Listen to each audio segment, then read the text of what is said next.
So Catherine, can we start where you started first? How did your investigation start? I set out to do an essay on the mother and baby home in Tuam for a local journal called Jots, because I had written before for them about local landlords. I like local history and family history, and just out of interest I said, there's nothing written on the mother and baby home in Tuam. I couldn't find any articles anywhere, so I said, why not just do a little bit of research on that. So I just tried to get the story together about the Bonsecourt sisters and the children, and any local memories that people might have. I have a few memories myself of the children themselves going to school in probably about 6 or 7. And we always knew they were a little bit different than the rest of the class, because they were more or less put to one side of the classroom, and we weren't encouraged to play with them or to talk to them. Why was that? Because I can't give you an answer to that, because it's just the nuns did treat them differently. They came down to school later than we did, and they left early in the evening. And at lunchtime then it wasn't encouraged to play with them. I don't really know the answer to that.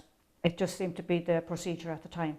Because in those days they were the children of so-called fallen mothers. They were looked upon differently, as they were illegitimate children, and they were definitely looked upon differently. So then when I got a few bits and pieces together on the history of the sisters and that, I decided to go to the area where the home was. It's no longer there now. It was levelled in 1971, I think, and a housing estate was built on the grounds of the home. So I just went around the area and asked the locals there, do they remember anything about the home, or any stories or anything at all I could put together. And during that conversation with the locals in the area, they said, we do know there's a little graveyard there in the corner. And that's the first I heard of it. So I asked the local caretaker then of the area, of the main graveyard in Tuam, and I asked him, did he know anything about the little graveyard there in the home grounds? He knew very little, but he said that he felt that there could be the children of the home. And I said, would there not be an angel's plot here in the main graveyard in Tuam? And he said, no, there's no angel's plot here. There's children, the story is there's babies buried in that corner. He wasn't quite sure who they were or what they were. And of course I went over to the graveyard then, and I was expecting to see a memorial or something to say that these were home babies or something like that. So there was absolutely nothing there to state that. So what do you see now? When I went over there on that day 2 years ago, I saw a well-kept little area with a little grotto, and just kept nicely with shrubs and flowers and all that, and it was cordoned off with a little wall around it. And I presumed that the Bonsecourt sisters were maintaining it and keeping it. But on talking to locals then, they said no, that when the locals there that went into those council houses in the 1970s after the home was knocked, they said no, when we came in here, that's an absolute wilderness. And I said, how do you know how do you know it's a graveyard? And they gave me the story then that there was tiny markers there was bits of stones left to indicate graves. And as well as that, in 1975, 2 local boys who were playing in the area in this wilderness before the housing estate went up, they came across a sort of a tank, and on top of that tank there was a slab, and it was broken. And the boys cracked open this slab to see what was underneath, and what they found has disturbed them to this day. What they saw was that they found skeleton bones, and now I have asked them, and they said that there were small skeleton bones and skulls, and they can't remember exactly the depth of it or the size or the amount, because I think it frightened them so much that they just ran away and they went to their parents, and the news spread around the locality at the time, and the people decided then to call up the priest and just to say a few prayers. And the priest did that. He said he just blessed the place, and they decided then to get the council to close in the slab or to put a new concrete top on it. And the town council did that. They cleared the area, they levelled the area, they covered in the tank, and a few locals then decided back in the late 1970s just to try and mark this area as best they could in their own way after they heard that there's children buried there. So they took it upon themselves for the last 40 years to maintain that area. It was the locals that did this, not any other community or no local authority. They built a little grotto, and put a statue there, and they have maintained it as you see it today for the last 40 years. And I do believe only for those locals that that area would be completely forgotten about. Yeah. But there was never any attempt to find out how many people were buried in there? Not that I know of. I never knew of the graveyard myself, even though I live a few miles from the area, and I had never heard of it. But it just seems to be that people in the locality seem to think that they knew. First of all, they thought it might be a famine. I think the locals thought it may be a famine graveyard, because the home itself, the mother and baby home that was there, was originally a workhouse, as were scattered all around Ireland. The nuns took over the building the workhouse closed down in 1922, and the nuns took over in 1925. They just moved in and did up the building a bit. It's exactly the same building with the same layout. And people thought maybe it's famine children that died during the years of the workhouse. But then I went on to check a bit further, to research a bit further. And I wanted to know who these children were, who could they possibly belong to the home. So my first step was to see could I get records, burial records or death certs for these children. I contacted the Bon Secours sisters then 2 years ago, and I asked them would they have any records of burials of children in Tuam or deaths.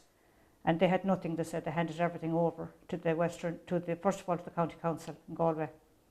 So then I approached the Galway County Council, and they said they had passed the records on to the Western Health Board, the HSE West now as it's known, and approached the HSE West, and they said we have no burial records, we have no general records, all we have is individual records, and we cannot give you access to them.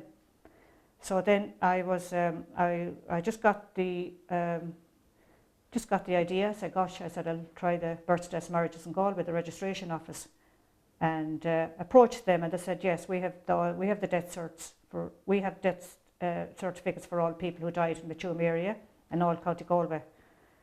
And I asked them, I said, would you have records of children? Would it state that they died at the home if they died at the home? Oh, she said, yes, it'll state that. So I said, would you ever get together for me a list of children who may have died at the home between 1925 and 1961. So she said, give me a while. She said, I'm busy. So I said, fine. And she got back to me then a few weeks later, and she said, do you really want to purchase this list of children? I said, of course I do. She said, do you realise there's hundreds of them? Now I couldn't believe that. I was staggered. Oh, I said, I do. So she got back to me and she said, there's almost 800, she said, names and of children who died in the home. So I purchased them then, and it also, for quite a lot of them, it gave cause of death. It gave the name of the child, the age it died, and the date of its death. And also it gave causes of death in some cases. So here I was with 796 names of children who had died in the home. There was no burial record anywhere. Some of these children came from outlying areas. The mothers would have come from County Galway and Mayo, because the Tuam home catered for those two counties. So I had to make sure if they're not buried in Tuam, maybe they're buried in their own homeland, in their own graveyards. And I did a good cross-check on that with the Galway archivist, and we couldn't find any name of any child that had died in the home, except there's 2 names for Tuam graveyard, that's all, out of the 796. And they're buried in their family plot, because they could have been orphans, you see. I know there was even orphans in the mother and baby homes were treated better than the illegitimate children. So there would be respect given for orphans who had died. They would have been taken back to their family plot. So I couldn't find any records at all of children being buried in their own homeland. And as well as that, you have to remember how the mother and baby homes were run, and how times were in Ireland in the 1930s, 40s and 50s. If a woman got pregnant, it was the greatest scandal that could befall a family at the time. And women had to be hidden away once they got pregnant outside marriage. They were outcasts. Outcasts, totally ostracised. And it would be preached of the altar, the sin of becoming pregnant outside marriage. It was a very big thing with the church at the time. And would the children be outcasts? The children as well. Illegitimate children were absolutely, they were made different. They were made to feel different. They weren't treated as respectable citizens. And just take that picture of a mother going in to have a baby. Their own parents would send them into the home out of the neighbour's sight and out of the sight of everybody, and have that child. And in a lot of cases, they tell the daughter not to come back again. Not all cases now, but in some cases, a lot of cases. So just get that picture of the mother being hidden in a home with an illegitimate baby.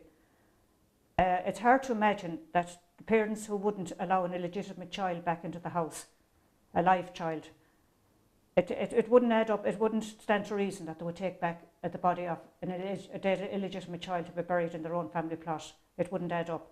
So with looking at it that way, and not being able to find these children's bodies in their own hometown land grave or cemeteries, the question now is, where are those 796 babies? If they're not all in that little children's plot, that little plot in the home was known as a children's plot. They're not famine victims. I have proved that because of that area holding a septic tank. That would not have been used at the graveyard in famine times or in the time of the workhouse. So they're buried in a septic tank. It's not even a real grave. All I have to go on is the research, is the results of the research I have done, going by the boys who found the bodies that time in 1975. They said that the skeletons were piled on top of each other in some sort of tank. Now, in my research and studying my maps, the tank that they're speaking of was a septic tank belonging to the workhouse. Now, what children are in that tank that the boys found? It's on the exact spot where the septic tank was and where they found the bones. I can't say for definite that these are the home babies. My question is, where are these hundreds of children who died in the home if they're not in that little plot? But of course, we need to find out that. You've got a strong suspicion. I have a strong suspicion. I can't prove it unless there's an excavation. But this investigation that's going on at the graveyard at the moment, our committee did not instigate that investigation at all. That was taken out of our hands once our story reached the media. Because when I realised that so many children were unaccounted for, and we could assume there are some of them there in that area, because it's known as a children's graveyard, and the Galway County Council have stated it as a children's graveyard. Who are the children? So we got a committee together, and we decided that, like-minded people like myself, we decided that those children there, they shouldn't be left unmarked. They're somebody's children. They're Irish citizens, and there's no monument, no nothing to state who they are. So our committee got together with the idea we would raise enough funds to put up plaques to name all those children. We felt the least these children might have was a name over their head, just an identity to give them back a little bit of the dignity. It's terrible to think that children and babies would just be buried without a thought. So that's the intention of our committee. And when I brought out this story, well, I didn't go to the media with it. We brought it to our local media first because we just wanted to raise funds to put up plaques. And we expected a little stronger response from the locality. That wasn't forthcoming because we needed thousands of euros to put up proper plaque to these children. We expected businesses, maybe the church, to back us, maybe the county council. Now the Tuam Town Council were the best of all. They gave us €2,000 deposit when we presented our project to them, and at one of their town council meetings, and they were shocked and horrified at what they heard. But that was back in last October, and things just fell flat again. We expected an outcry from the town at the time to say, what's this, something has to be done. That didn't come from any quarter. Why is that, do you think? Are people maybe ashamed to talk about it? I think maybe people may be a little bit ashamed to talk about it. It's a black time in the Tuam's history to think that home was run there, and it was always kept a secret anyway, one way or the other. Nobody really knew what was going on behind those 8-foot high walls that surrounded the whole mother and baby home. When you did your investigation and you were digging through all the information and you were gathering more and more evidence, and at one point you started adding up things, what did you think when you realized these children might be buried in a septic tank? I was just hurt more than anything, and astounded that anyone could leave children like that unnamed. It would, I'm not sure what this investigation is going to show up. It's going to show up some bodies and some children's bodies, but just to think that anyone could close the door on the mother and baby home when the nuns left in 1961. I can't understand how they could leave and leave a graveyard unattended for and unaccounted for in the grounds. I just can't get my head around that. And that's why we're on this campaign, to remember those children, just to give them back a bit of dignity. And when you were a child, you went to school with them, or you knew them? I sort of remember them, yeah, I do indeed. You've got a story about, which stands out in your memory, about giving a sweet to a child, which was actually... I have indeed. Can you tell that story? I've carried my own little shame about that story. I was only about 6 or 7, and I didn't know who these children were. I didn't know they were either orphans or that they were illegitimate. I didn't know the word. I didn't know anything about them. All I knew is that I knew they were a little bit different. And of course, being a child, I saw one girl in the cloakroom one day in the convent given an empty sweet wrapper to one of the home babies. And she thought we thought it was funny, and she said, if you hand that girl an empty sweet paper, she'll take it. So of course I was 6 and I thought this was funny at the time. And so I wrapped up an empty sweet paper like that, just with air in it, and pretended it was a sweet and handed it to the other little girl, and she grabbed it. And of course at the time I thought that was a joke. It was a prank. I thought it was funny. Now I had no idea the impact of that little gesture, because it was only in later years I realised that those children never got any sweets. They got no treats whatsoever, even at Christmas. I've found that out now from residents who went through the system. And my mind went back to that day, that little child thought she was getting a treat, and that I would have laughed at her, and that has horrified me since. It has haunted me really. But I maintain, if we were told, if things were right, the nuns in the convent should have told us, our teachers, they should have told us, treat these children with kindness and respect, be nice to them. But they didn't. They used those children sometimes as a punishment to other children. They would say, if you don't behave yourself, I'll put you sitting beside a home baby. Now, what kind of an impression was that to give? Where was the compassion in the nuns to ask us to mind these children, that they were special, that they needed a bit of love and support? That should have been the way they were treated, but they weren't, and we knew no different being little kids. Irish people always pride themselves on strong social and family relations. This is almost in contradiction to that culture, yes, isn't it? It is, totally, totally. It was an injustice to these children. And that is why, if we can give anything back to them, if we can in some way commemorate them and show them the dignity that they were denied when they were kids, I would love to do that. I want their names on a plaque to be remembered. That's all I have the power to do. It's a very painful history. It is. But not the only story we have been seeing in recent years, how children or mothers like this have been treated by church institutions, That's sometimes, right. but also by the Irish state. That's right. We saw the story of the Magdalene Lorneys last year. That's right, yes. Why are these stories coming out now? Is that a coincidence, or is there more to it? I do believe it's because, I do believe we're living in a better Ireland now than we were back then. People are allowed to speak out. I know that in the 30s and 40s and 50s, from my own childhood, even at home, you wouldn't talk out against the church because you'd be afraid to, and people were afraid to. The church controlled everybody in the 30s and 40s and 50s and 60s and into the 70s. And people are beginning to question now. When I think a lot of it was when the abuse came out, with the scandals with the church and the abuse of children. I think that really turned the people of Ireland into broader thinking, and to saying that why are these men on pedestals? That they're only human, they shouldn't be put on pedestals, and why do we think they're infallible? And why are we listening to every single word that they tell us? And why aren't we using our own mentality and our own conscience to talk out? So people are not afraid anymore to speak That's out what I feel. That's what I question feel. the church. That's what I feel. Yes, in the majority, people are beginning to talk out now, and to speak for the innocent. Yeah.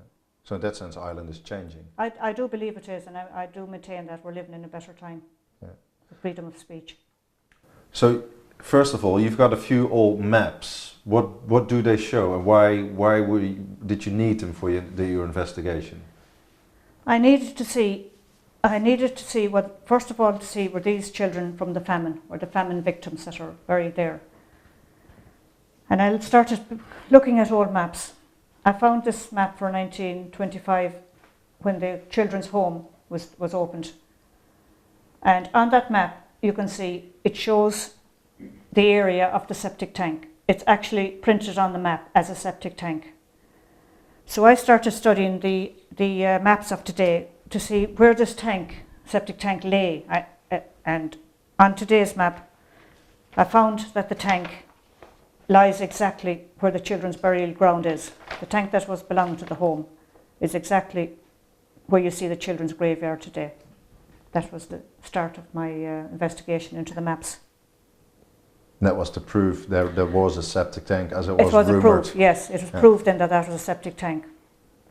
And seeing that the boys said they found those skeletons in a tank in the exact same area, I had to prove that there's no way that tank could be could hold famine victims, because that tank was in use for the workhouse. It was in use. It was only dried up in 1937 because it became defunct then. The mother and baby home joined up with the Tuam new sanitary system. Yeah. So it wouldn't have been used anymore as a tank. So my theory is it became a convenient vault for burials. Because it was big enough as well. It would have been big enough, and children were dying at the rate sometimes of 2 a day. And about child mortality rate in those years were already pretty high in Ireland. They were, because of measles epidemics. Yeah. Would there be the same in those homes, or would there be even higher, those mortality rates there? The mortality rates in the mother and baby homes in Ireland were way higher. It has been proven in other areas across Ireland. There's a mother and baby home in Bessborough and Cork. There was one in Sean Ross, Tipperary. There's one in Castlepollard, County Westmeath. There's 3 in Dublin. And there may be no more at the moment that I don't know of at the moment. But there's no doubt, I do believe they all have massive burial plots, because there are groups out there already wanting to put up memorials, like our committee, wanting to name children who are buried in massive unmarked graves. Yeah. That's what your Taoiseach, Anna Kenny, has already said last week. Right. He said there must be more of those mass graves. There is more, because I have been in contact with groups around Ireland who, like us, really want to mark unmarked graves. There was a Memorial Day there last April in Dublin, in Mount Jerome Cemetery in Dublin, because they found a mass grave there for children from the Bethany home. This was a Protestant-run home, but that's the group. They had their Memorial Day in April. They found 220 children in a mass grave. Yeah, the story could be bigger than 2. Well, I don't know what the other stories are going to reveal if all those if the records are released, and I don't really know. Another important step in your investigation were the death records.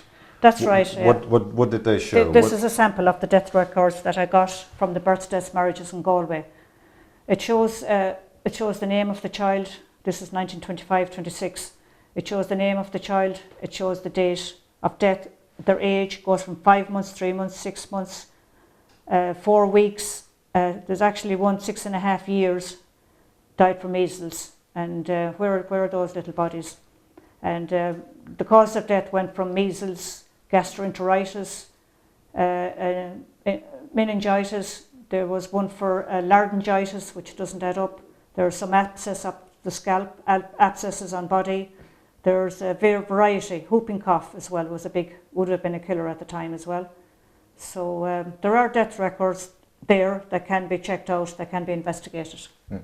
But to what extent do we know these were just diseases, or to what extent did maltreatment or malnutrition play a part as well? The malnutrition is evident on an inspector's report that was done in Tuam in 1947. This is an actual government report. And I know many more of those can be investigated. This is just one example of the visit of a health inspector to Tuam in 1947. And it shows a variety of causes. It shows concern from the health inspectors that called at the home in Tuam at that time. Can you read a bit? I can read some of it, yeah. There was a miserable, emaciated child, and there's more down here. There's pot-bellied, emaciated, epileptic. There's a wasted child. There's a child not thriving, wizened limbs, emaciated and delicate. There's epilepsy again. There's various deformities. And There's another one here, delicate, wasted. The health inspectors saw it fit enough to report on this and to report that to report their concern of the conditions of the babies. Because that's quite stark. Did they conclude also that the treatment by the nuns was not right? Or no, they didn't. They wouldn't have said that anyway. Well, I know at the time. There's no report of the nuns actually maltreating the children. There is just a concern of the condition of the children. They're more or less asking questions at the time. Those health inspectors are asking questions of the nuns. And does it say in the report what the nuns' response was? I haven't a follow-up to this. It is just a report, you see. Mm-hmm. It doesn't. You would need a follow-up report. You would need to get all those health reports to get an accurate picture for Tuam. Yeah. I can't comment on them. I just have the evidence there of conditions of the children. But it shows a picture of a very hard life. It does. It would suggest neglect overall. But then again, all the health reports have to be examined and brought out in the open, and just to see what went on. Yeah. How painful is this for Irish people? But it's almost like you're looking at yourself in a mirror and you see a very dark side of your history. Yes. Of course it's painful for people. People wouldn't like to admit that this was going on, but then again I go back to the mother and baby homes and how they were run. The locals in Tuam would not know what was going on inside those walls because the sisters had total charge of everything that went on in there. The mothers, you see, would have done all of the work, most of the work, except maybe a bit of carpentry, or maybe I think they had a male gardener. But it was self-sufficient. The mothers tended the garden and all that, and they would have tended inside and outside. They didn't need to bring in anybody from outside, and it was totally under their control. Yeah. So then again, as you can see, the little example with the schools, the children were sent down later than us. They were brought out earlier. So it gives a picture of total secrecy and just the nuns have total control. I've seen you've made a model of the I home. have indeed. It looks very big, but it Yes. was actually a very crowded place, wasn't it? It would have been overcrowded. There was quite a number of babies coming and going, and just reports from memories of children who were there that you could hardly walk between the beds in the dormitories. So it would have been very easy to spread diseases of measles and the likes. Okay. And there is reports from people who went through the system that they were hungry quite a lot of the time. The little children were. The mothers who gave birth there have claimed that the diet of the children was quite inadequate, that they wouldn't have got any meat, that the food they got was, well, they described it as kind of watery and all that. So the picture I get from speaking to people who went through the home is not a pretty one. No.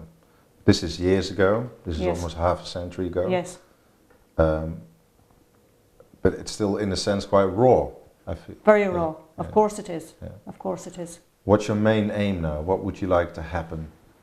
Well, the aim of our committee from the start was to commemorate those children with a bit of dignity, to put their names up on plaques. The plaques will go on the walls that surround the little cemetery that's there.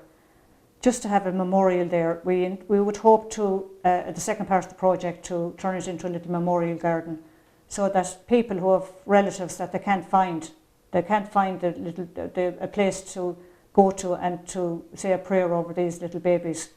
To have a memorial garden to them, even if they're not all there, would mean quite a lot to those people. They need somewhere to go to pray to their relative. Did you get responses from families of those children? I have got quite a lot of responses over the phone. First of all, some people are asking me, will I check the list of deaths that I have to see, is their aunt or uncle listed on it? And as well as that, I'm getting quite a lot of emails from people asking me, could I try and see where my brother or sister went? Were they adopted out to America illegally? Can I trace them anywhere? Because, and then sometimes people just want to know that they're on the list, that they're going to be commemorated. Quite a lot of response in that respect. So it's creating quite a stir now. Yes, indeed. It has indeed, yes.